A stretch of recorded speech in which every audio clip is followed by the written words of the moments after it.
bienvenue les gars dans Road to National, la suite des aventures. J'espère que vous allez bien les gars. Aujourd'hui on se retrouve pour la suite de Road to National. J'espère que vous avez kiffé les plans là, les petits plans de départ avec le drone. Parce que moi honnêtement, putain qu'est-ce que j'ai kiffé faire ça. Attendez les gars, désolé, je vais remettre les lunettes de soleil. Il fait tellement bon que le soleil il me tape dans la gueule et j'ai mal aux yeux. Donc là j'ai pris tout mon barda avec, donc j'ai le trépied, là il y a un sac bourré de matos. Ça fait plaisir. Lancer le drone, déjà j'ai dit la semaine dernière dans la vidéo que j'allais peut-être lancer le drone. J'ai pas le temps de lancer le drone, désolé les frérots, pas le temps, voilà, pas le temps. Entre les plans de caméra, de la GoPro, de la salle, de tic, de tchac, pas le temps de lancer, il faisait trop sombre quand j'ai voulu lancer. Donc cette semaine, en plus, quand j'ai vu la météo de ce week-end, là c'était un signe de Dieu là, il m'a dit je te donne une deuxième chance. Donc là on est le matin, il est très exactement midi 7, du coup on n'est pas le matin. On est le début d'après-midi et je suis un peu en retard tu vois. Faire les plans de drone ça prend blindé de temps. Parce qu'au début j'ai galéré à maîtriser le drone. Mais là ça va. J'espère que les plans vous auront plu. Je sais qu'il y a encore beaucoup d'améliorations à faire. Première fois que j'envoie un drone, enfin deuxième fois, la première fois le drone il a volé dans ma fenêtre. Aujourd'hui au planning, comme vous avez pu voir dans le titre, compétition prévue, inattendue. Genre 3 semaines avant, je vois une petite annonce de mon coach, n'oubliez pas de vous inscrire pour l'IC 3. J'ai fait coach, ce serait pas mal que j'aille à une compète non avant celle des ligues LFPH là en septembre. Il m'a dit ouais c'est vrai que je préférais quand même tu vois. On s'est dit bah ok let's go, alors on s'inscrit 3 semaines avant tu vois. On vise les moins de 105. Il me reste 2 semaines à partir de ce week-end, donc là on est le 3 juin, le compète est le 17-18. Il me reste 2 semaines pour atteindre les 105 avec un bon water cut et une bonne gestion de l'alimentation. Il devrait y avoir zéro problème. Donc techniquement moins de 105. On va tenter d'y aller. Moi si je réussis les moins de 105 comme j'ai dit à mon coach, si on arrive à être à moins de 105 c'est good job en fait tout simplement. Et pour moi la compète elle sera réussie. Donc je m'emballe un peu des charges qui vont sur la barre. Et le plus important ça va être des moins de 105. Parce que du coup en l'espace de 2 mois j'aurais perdu 15 kg.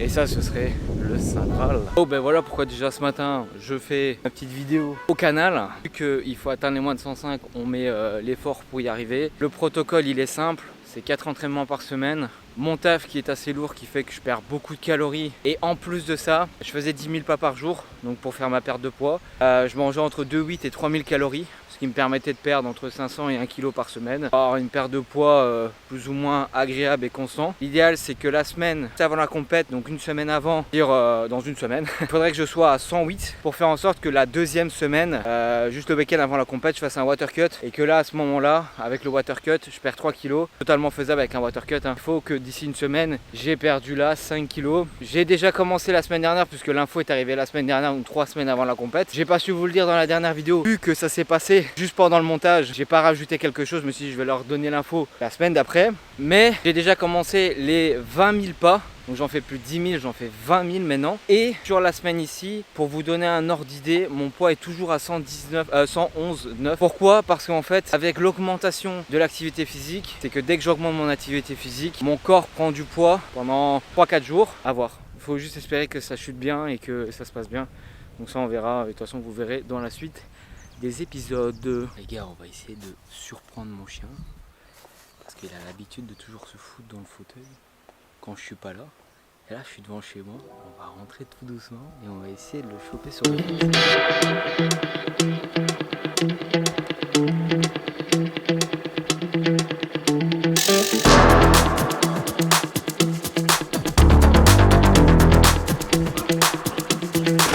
et tu faisais dans le fauteuil la fève.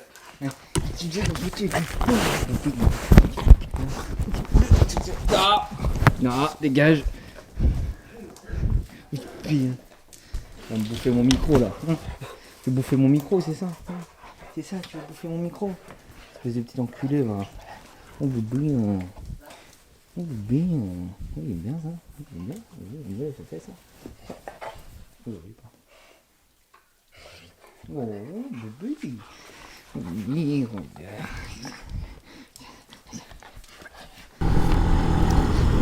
Voilà les petits potes. Bon on est go pour aller s'entraîner là. Aïe aïe aïe, qu'est-ce qui fait bon. Putain, les s'entraîner en moto c'est le paradis. C'est le paradis. littéralement. Nous adorons ça, nous aimons ça, nous voulons ça plus longtemps. Allez.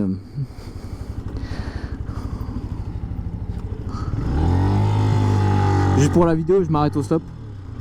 Voilà, vous connaissez, hein. Vous savez, on respecte tous la loi.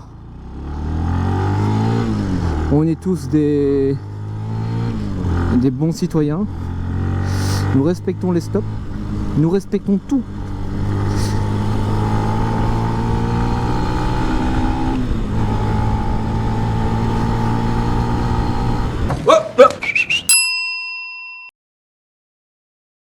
Je vais utiliser ce moment pour aller m'entraîner, pour vous parler d'un truc hyper important.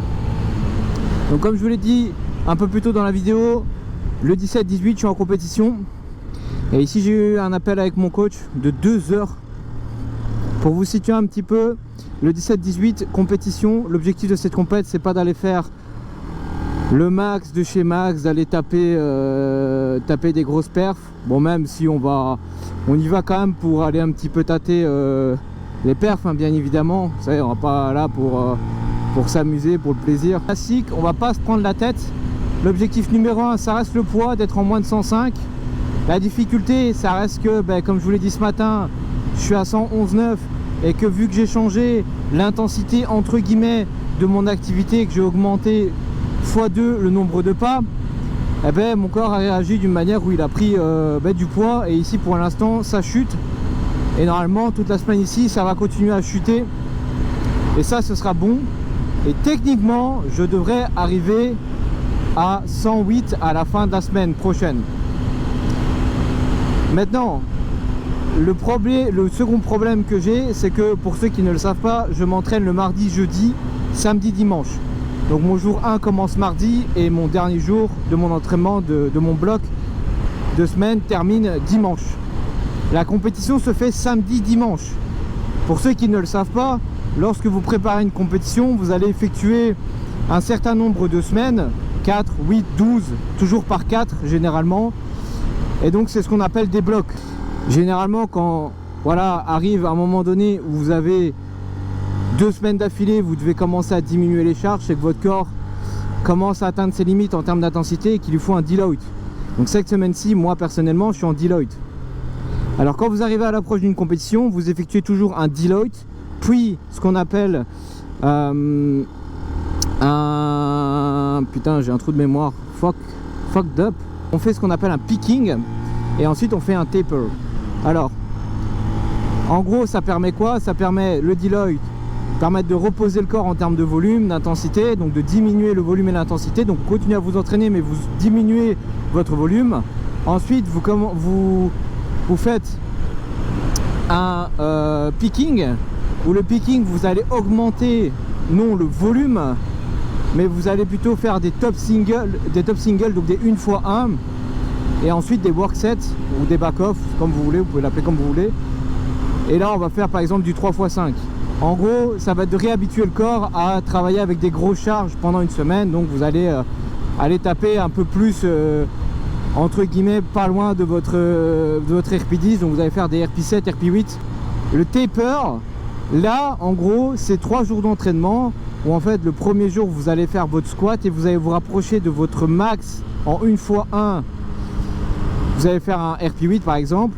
Si votre max en estimé est à 210 dans votre prog, vous allez vous rapprocher des 210, vous allez aller à 200, 190 pour un peu voir comment votre corps est la semaine de la compète.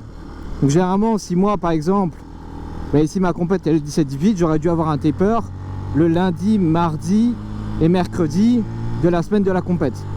Sauf que arrive le problème, c'est que moi le taper vous faites squat, bench, deadlift, j'ai oublié de le préciser. Donc squat, bench, deadlift, donc 1 jour, 2 jours, 3 jours. Donc vous faites généralement lundi, mardi, mercredi.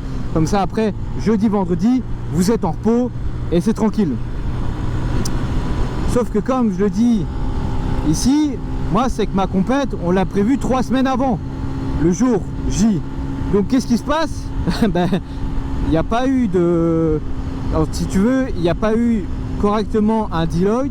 Il va pas y avoir de picking et il va pas y avoir de taper.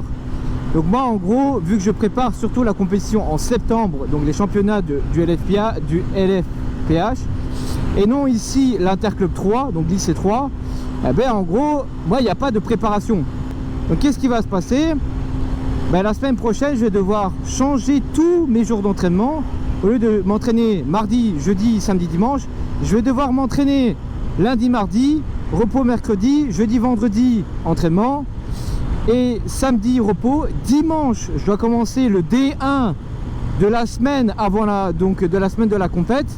Le D2 se fera lundi de la semaine de la compète. Ensuite, repos. Et jeudi mardi, repos. Et ensuite, mercredi, jeudi, mon D3, D4. Et ensuite, il y aura repos vendredi, samedi. Et normalement, dimanche, c'est mon jour de passage. Voire samedi, en fait, parce que la compétition, elle se fait sur 2 jours, si tu veux. Donc là, mystère, quand est-ce que je passe, samedi ou dimanche, j'en sais strictement rien. C'est pour ça que je dois faire ça comme ça. Parce que du coup, mon bloc doit être fait avant la compète. Donc ma semaine de bloc doit être fait avant la compète. Ce qui est ultra chaud, tout simplement. Parce que normalement, avant une compète, tu as un taper. Et donc le taper, tu fais juste du squat, bench, deadlift. Et ensuite, tu arrives à la compète. Bah, déjà que tu as juste fait du squat, bench, deadlift, normalement, déjà là, entre guillemets, c'est du repos en termes de volume, etc. Sauf que là, moi, j'aurais 0 repos. Tu vois ce que je veux dire? Donc là, c'est vraiment extrêmement chaud. Et en plus de ça, bah, mon problème n'est pas tant le repos qu'il n'y a pas. Le problème, c'est que moi, la semaine, si je mets mardi, jeudi, c'est parce que je sais que le mardi, jeudi, je me fais quasiment pas d'heures sup. C'est très rare que je fasse des heures sup dans mon taf. Sauf que les lundis, mercredis, vendredis, c'est toujours là où c'est la grosse sauce. Donc, qu'est-ce qui va se passer? Eh ben, je sens que je vais l'avoir dans le cul. Donc quand je vais rentrer chez moi, j'aurai juste à peine le temps de grailler mon encas et de faire mes repas, que je devrais déjà aller m'entraîner. Et ensuite, après ma séance d'entraînement, il va sûrement être 22-23 heures. Alors que généralement, ben, ma séance d'entraînement le mardi, jeudi, elle se termine vers 20h30, 21h. Ce qui fait que, ben, en gros, après, je vais toujours marcher un peu pour essayer d'atteindre mes 20 000 pas. C'est pour ça que le mardi, jeudi, généralement, je suis aux alentours des 17-19 000. Et ensuite, les jours où je m'entraîne pas, si je fais des heures sup, c'est pas grave, parce que quand je rentre chez moi, il est 18-19 h, j'ai encore le temps d'aller marcher 2 heures. Et donc avec les autres jours, j'arrive à rattraper pour faire une moyenne de 20 000 pas sur ma semaine. Mais du coup, comme je viens de te le dire, ben, la semaine juste avant la compète, ça va être ultra chaud. Parce que ben, là, je dois enchaîner les entraînements, je vais devoir tout enchaîner. Et donc tout cet enchaînement là fait que ben, je dois enchaîner mes entraînements, mes 20 000 pas, mon taf. Ça va tellement être chaud.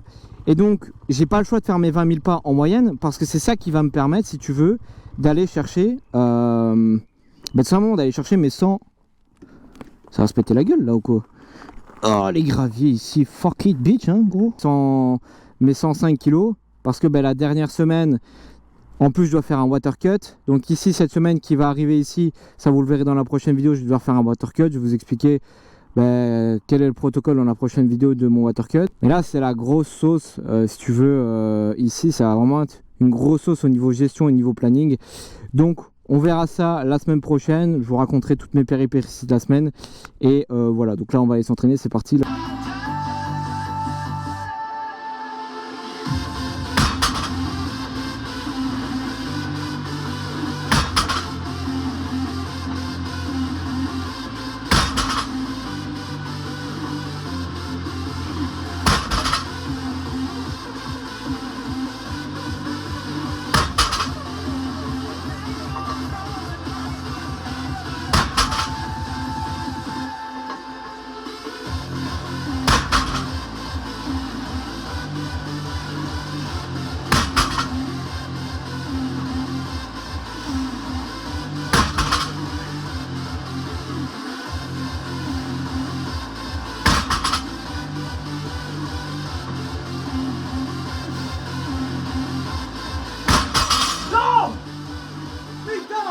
Bon bah les gars, hop,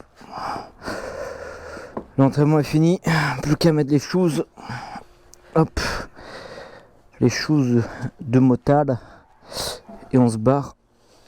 Putain mon gars, cette séance fut littéralement à marquer dans mes annales de sportif. Elle fut démoniaque cette séance, des pierres par-ci, des pierres par-là, c'était beau, donc c'était vraiment beau, c'était magique.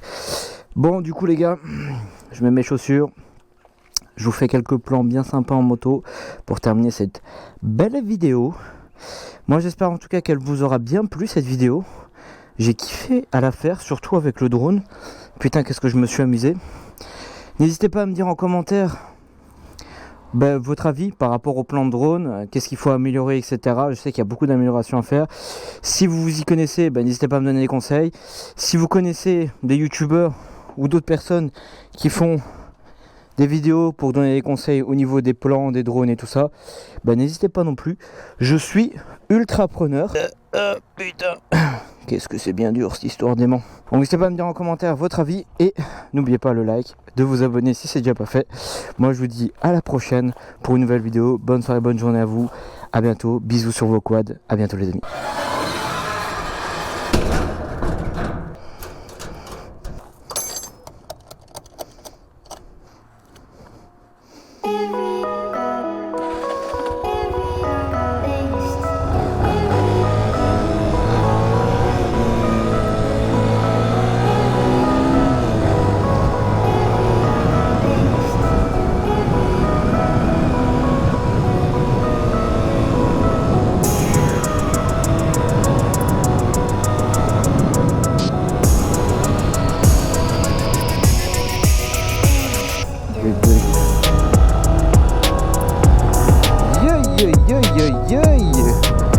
Ça fait plaisir.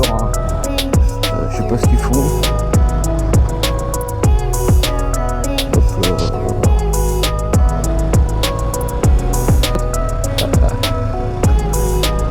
Ouais, moi je me casse par là parce que elle est trop lente pour moi la petite dame. Oh, ici le beau tournant ici. Oh, qu'est-ce qu'il est beau. Regardez la super, le prix 1,98 € le fils de pute. 1,98 €. Elle est bonne leur essence. Ah 98 aussi. Bon, elle est moins bonne mais bon. Ouais, tu sais quoi, je vais à la prochaine. Ouais, je suis en fou hein. Franchement des fois avec mon camion il reste que dalle, mais vraiment que dalle, genre c'est le fond du fond tu vois. Et j'y vais quand même à la prochaine. Yay. Mademoiselle, elle est en Opel. Ok. Oh putain, je l'avais pas vu celui-là. Bon, celle-là, je vais pas faire le permis non plus. Oh merde. Putain, au moment où je remets ma visière, bam, une mouche dans ma gueule. Putain, incroyable. Perfect timing. Perfect timing. À deux doigts, j'avais une mouche dans l'œil.